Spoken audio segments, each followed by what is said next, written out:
Donc merci à tous ceux qui sont présents, même si vous n'êtes pas très nombreux. Donc aujourd'hui le but c'est de vous présenter un peu qui est IMSA, son SI, le projet de release management, donc tout ce qui est gestion des outillages de diffusion et de mise en production d'un parc applicatif conséquent. Et puis les enseignements retenus au cours de ce projet qui s'est déroulé sur les 2 dernières années. Donc voilà, IMSA c'est quoi? C'est l'informatique de la MSA. Donc un système d'information très riche qui couvre les 5 branches de la sécurité sociale que vous connaissez, la maladie, la famille, la retraite, les cotisations, etc. Répartis sur 35 caisses sur tout le territoire français pour la population agricole, donc le deuxième régime de protection sociale en France derrière les régimes généraux que vous connaissez.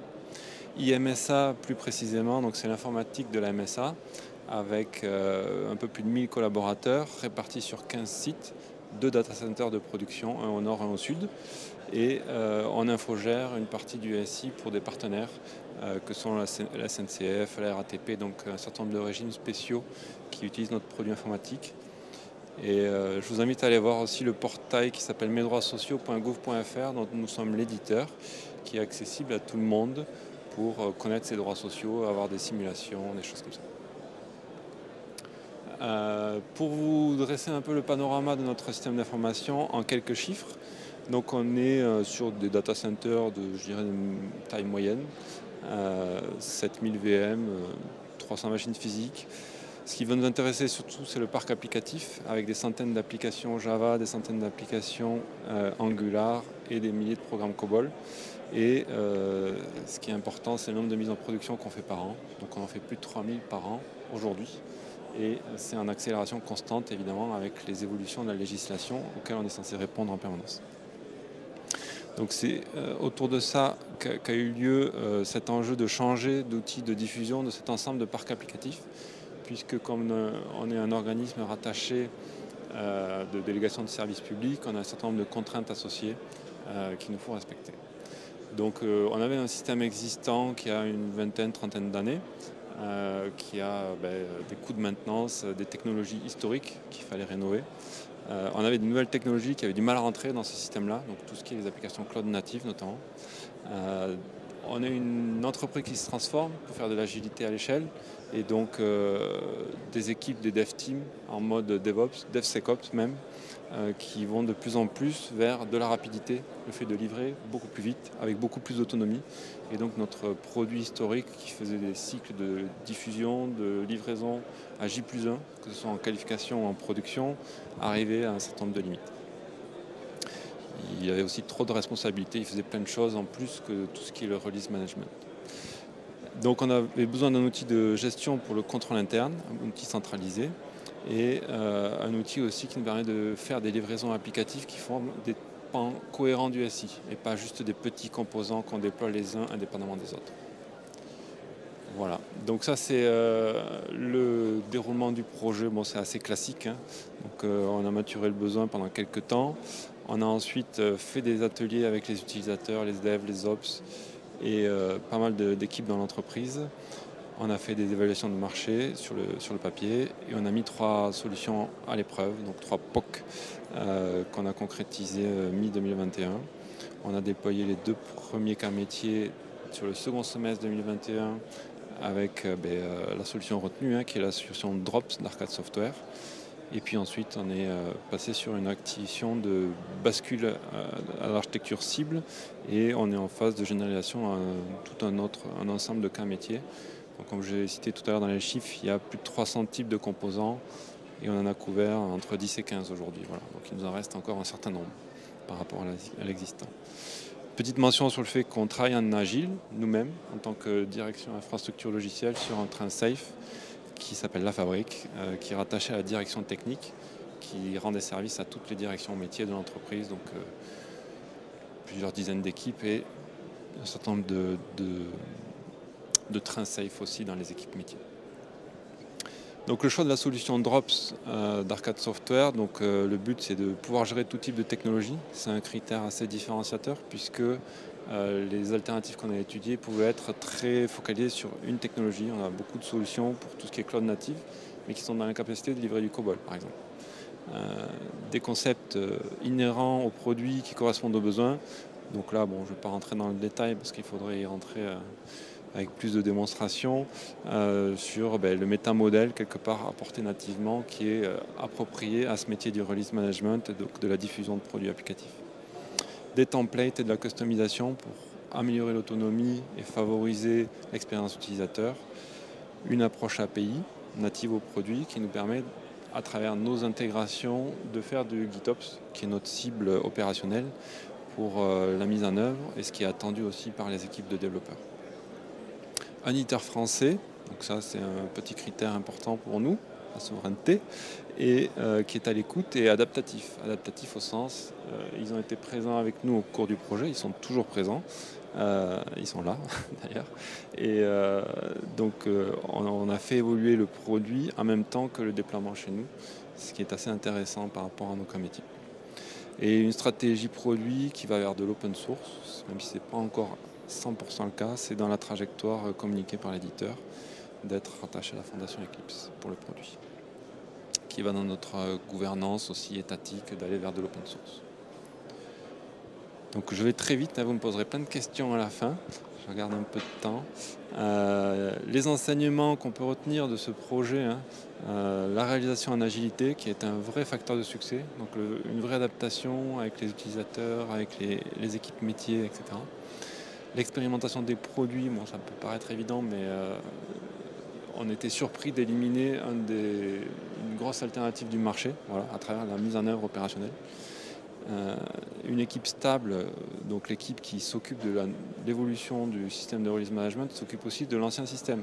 Donc ils sont confrontés aux problèmes de l'histoire et ils essaient de ne pas faire les mêmes problèmes évidemment que ce qu'il y a pu y avoir par le passé dans l'existant. L'amélioration du produit, donc conjointe avec nos cas d'usage qui a été faite en parallèle avec Arcade Software sur des cycles au trimestre, au semestre de release. Donc on suit les releases qui apportent les fonctionnalités dont on a besoin pour poursuivre notre déploiement. Et une idée importante, c'est le fait de repartir des concepts, des besoins, et pas forcément s'appuyer sur les choix techniques qui ont été passés, qui ont été réalisés par le passé pour construire ce nouveau système. Donc ça c'est quelque chose qui nous a permis de faire table rase et de ne pas s'empêtrer, je dirais, dans les tout petits cas particuliers qu'on peut avoir. Voilà, repenser les choses correctement et les reconceptualiser. Le dernier flip de la présentation avant de passer aux questions. Donc quels sont les axes d'amélioration ou les évolutions à venir? Donc pour aller plus vite, plus loin dans le déploiement, accentuer l'urgence à changer.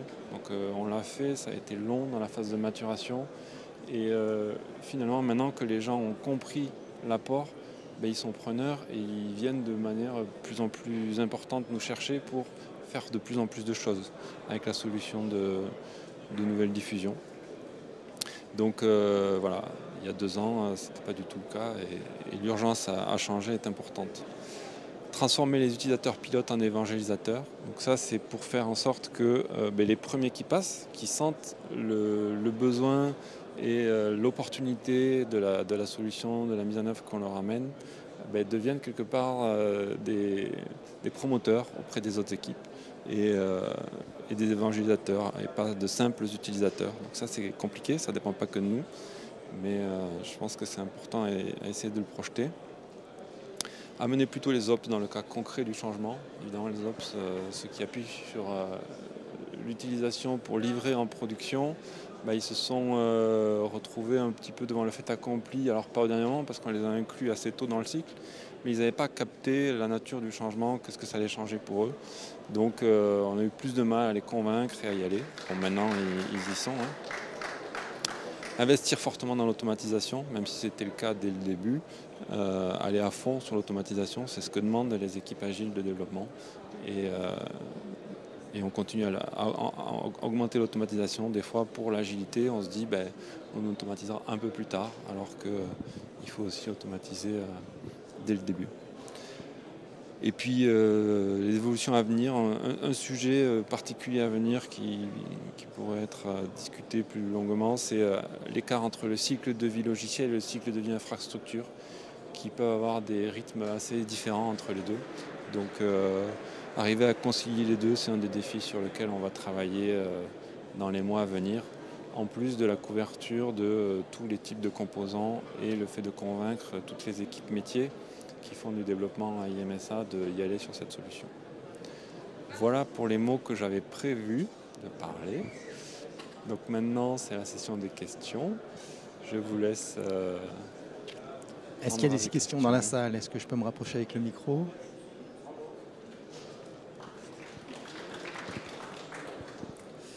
Merci pour votre présentation. Donc j'ai une question par rapport à l'agilité. Oui. Donc ça s'est passé comment? Ça s'est fait rapidement? L'agilité de notre activité en tant que développeur technique ou l'agilité de l'entreprise? On va dire dans l'ensemble, spécifiquement dans votre projet peut-être? Alors l'agilité, nous, elle s'est faite à travers une première équipe qui a expérimenté il y a 4-5 ans. D'accord. C'était surtout une dev team qui faisait du développement métier, une application web classique, quoi.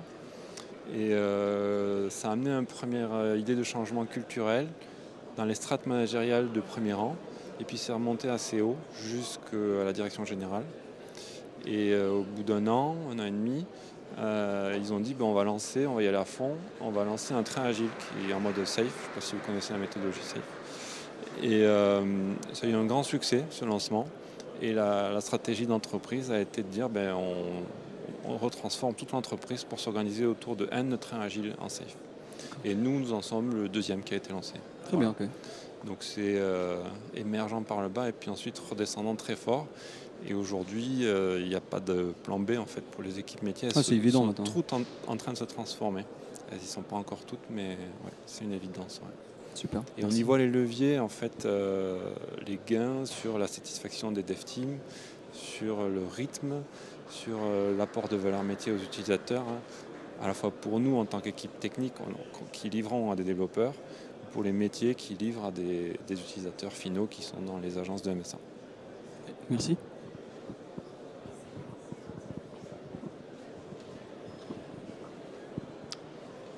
Merci pour la présentation.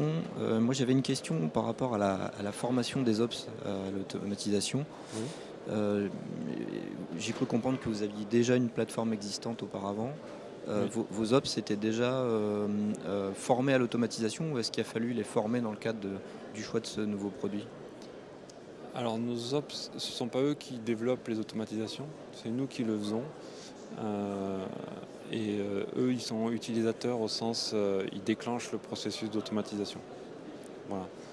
Donc on ne leur a pas amené de formation spécifique à faire des créations d'automates, puisque c'est nous qui le faisons en partenariat avec les équipes métiers, si c'est du Java, si c'est du COBOL, enfin, voilà, en fonction des architectures. Et eux, leur souhait, c'était juste, je veux un bouton, et j'appuie sur le bouton, et ça s'exécute, et c'est déployé, c'est monitoré, etc. Et c'est pour ça que le degré d'automatisation attendu, l'expérience qu'ils ont eux, sur le produit historique qui a 30 ans d'ancienneté, c'était celle-là. Et avec la nouveauté, ils veulent exactement la même, pas moins. Donc c'est pour ça que l'automatisation, elle doit être à 100%.